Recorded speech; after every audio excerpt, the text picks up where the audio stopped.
Assalamualaikum warahmatullahi wabarakatuh. Di sini kami dari kelompok 8 ingin mempresentasikan hasil diskusi kami tentang kerangka karya tulis ilmiah, skripsi, jurnal, artikel, makalah, dan lain-lain. Saya Melina Nur Safitri, NIM 111, dan teman saya Maria Barekwelan, NIM 103, Eva Yulianti, NIM 106, dan Lodovicus, NIM 89. Di sini saya akan menjelaskan tentang kerangka tulisan ilmiah. Dalam menuliskan karya ilmiah atau artikel ilmiah, diperlukan kerangka artikel. Kerangka ini berguna agar dalam pengungkapan gagasan bisa sistematis. Dengan gagasan yang sistematis, akan mudah dipahami oleh pembaca. Yang selanjutnya ada kerangka isi artikel penelitian. Yang pertama ada judul. Judul dibuat informatif, persuasif, menarik, lengkap, tidak terlalu panjang atau tidak terlalu pendek, atau sekitar 5-15 kata. Yang kedua ada nama penulis. Nama penulis ditulis tanpa disertai gelar akademik, karena kualitas sebuah artikel tidak ditentukan oleh gelar akademik penulis. Di bawah nama penulis artikel juga dicantumkan nama lembaga ditulis di catatan kaki di halaman pertama, yang juga disertai alamat untuk korespondensi jika lebih dari 2 peneliti. Nama yang ditulis dalam artikel adalah peneliti atau penulis utama, peneliti atau penulis yang lain ditulis di catatan kaki. Yang ketiga ada abstrak dan kata-kata kunci. Abstrak dan kata-kata kunci ditulis ringkas dan padat tentang ide-ide yang paling penting. Dalam abstrak memuat A. Masalah dan tujuan penelitian, B. Prosedur penelitian, dan C. Ringkasan hasil penelitian. Di bawah abstrak ditulis kata kunci yang memuat kata-kata pokok. Jumlah kata kunci sekitar 3-5. Yang keempat ada pendahuluan. Pendahuluan biasanya memuat latar belakang atau rasional penelitian, landasan teori atau kajian pustaka, wawasan rencana pemecahan masalah, dan rumusan tujuan penelitian. Yang selanjutnya kelima, kajian pustaka dan teori. Pada bagian ini penulis mengungkapkan teori-teori yang digunakan untuk membahas rumusan masalah dalam penelitian. Pembahasan masalah berdasarkan teori dan penelitian yang dilakukan oleh peneliti lain itu bisa dirangkum dalam rumusan hipotesis. Untuk penelitian kualitatif tidak harus ditampilkan hipotesis. Yang selanjutnya yang keenam, metode. Metode dibuat secara ringkas dalam bentuk alinea memuat A. Desain penelitian, B. Populasi dan sampel atau sumber data, C. Teknik pengumpulan data, dan teknik analisis data yang mengungkapkan bagaimana data dianalisis. Yang selanjutnya yang ketujuh ada hasil. Hasil penelitian ini merupakan bagian utama artikel ilmiah. Pertama-tama diungkapkan deskripsi kasar atau hasil bersih tanpa proses analisis data. Kemudian dilanjutkan hasil pengujian hipotesis. Hasil deskripsi dan analisis dapat disajikan dengan tabel atau grafik untuk memperjelas penyajian hasil secara verbal. Yang kedelapan ada pembahasan.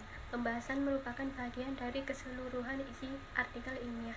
Tujuan pembahasan adalah A. Untuk menjawab masalah penelitian atau menunjukkan bagaimana tujuan penelitian itu dicapai, B. Menafsirkan hasil-hasil penelitian, C. Mengintegrasikan hasil-hasil penelitian ke dalam kumpulan pengetahuan yang telah mapan, D. Menyusun teori baru atau memodifikasi teori yang ada. Yang kesembilan ada kesimpulan dan implikasi saran. Bagian ini memuat jawaban atas pertanyaan penelitian dalam bentuk substansi verbalistik dalam bentuk esai, bukan dalam bentuk numerikal.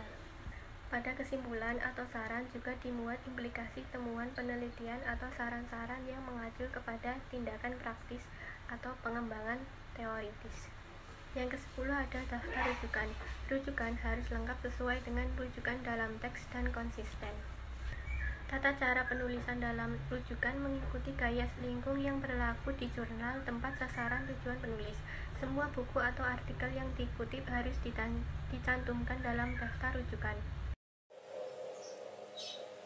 Baik, yang berikut B. Kerangka isi artikel konseptual.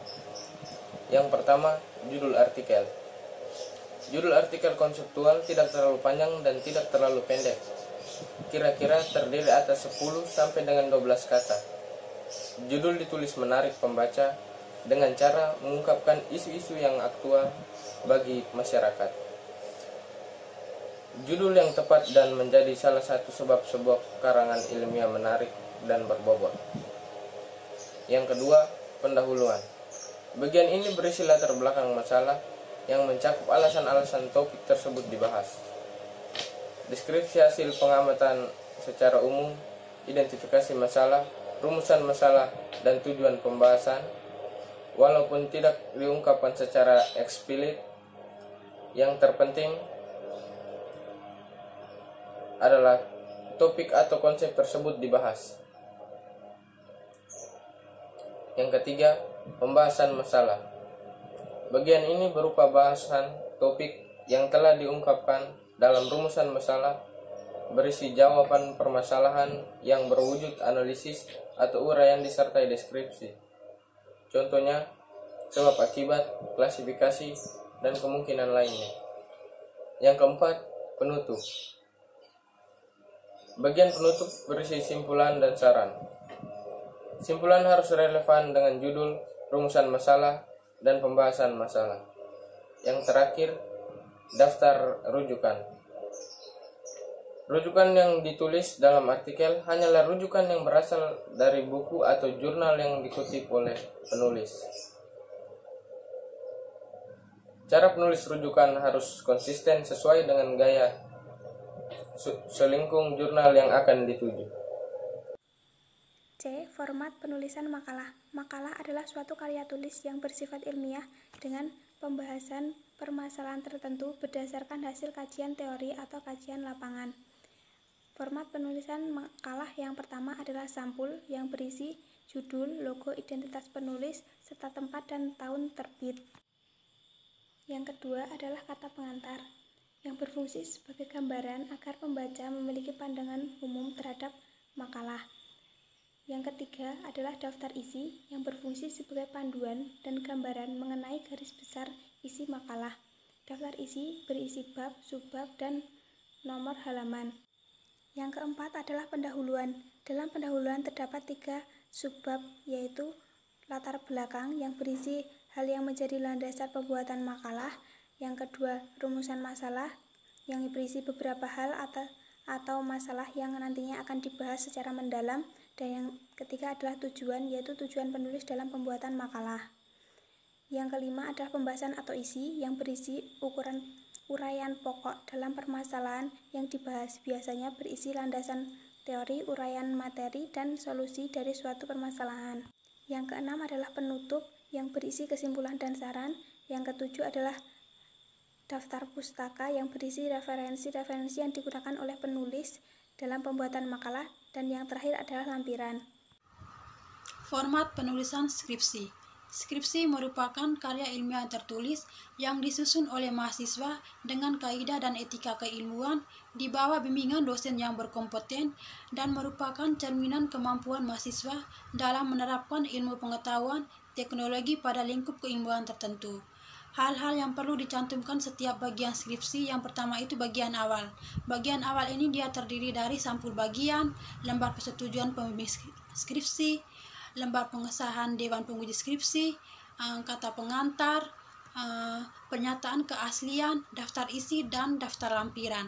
Yang kedua itu bab 1 pendahuluan. Pendahuluan ini dia terdiri dari 6 subbab. Yang pertama itu latar belakang, rumusan masalah, tujuan penelitian, manfaat penelitian, ruang lingkup penelitian, dan definisi istilah kunci. Yang ketiga itu bab 2, kajian pustaka. Bab ini terdiri dari 2 subbab. Yang pertama itu landasan teori, yang kedua itu penelitian terdahulu. Penelitian terdahulu ini dia menjelaskan penelitian sejenis yang pernah dilakukan terkait dengan objek material maupun objek formal dalam penelitian. Yang keempat, bab 3, metode penelitian. Bab ini terdiri dari 4 subbab. Yang pertama, jenis penelitian. Menjelaskan jenis penelitian yang diterapkan dalam penelitian, misalnya penelitian kualitatif, kuantitatif, dan gabungan dari kualitatif dan kuantitatif. Yang kedua itu sumber data. Menjelaskan data yang dipergunakan dalam penelitian, seperti sumber data utama dan data pendukung. Yang berikut teknik pengumpulan data seperti observasi, dokumentasi, dan wawancara. Yang berikut analisis data. Itu dia memaparkan langkah-langkah yang dilakukan setiap data terkumpul. Yang kelima, bab 4 itu pembahasan. Bab ini berisi sintesa argumen, pendapat, dan pemikiran yang dituangkan ke dalam bentuk analisis yang utuh dan terintegrasi. Yang keenam itu bab 5, kesimpulan dan saran. Yang ketujuh itu daftar pustaka. Daftar pustaka ini ditulis sesuai dengan pedoman dari APA dan disusun menurut urutan abjad nama belakang penulisnya. Sekian dari hasil presentasi kami. Jika ada kesalahan atau kekurangan dari kami mohon maaf. Dan jika ada teman-teman yang mau bertanya, silakan tulis di bawah kolom komentar. Terima kasih, salam.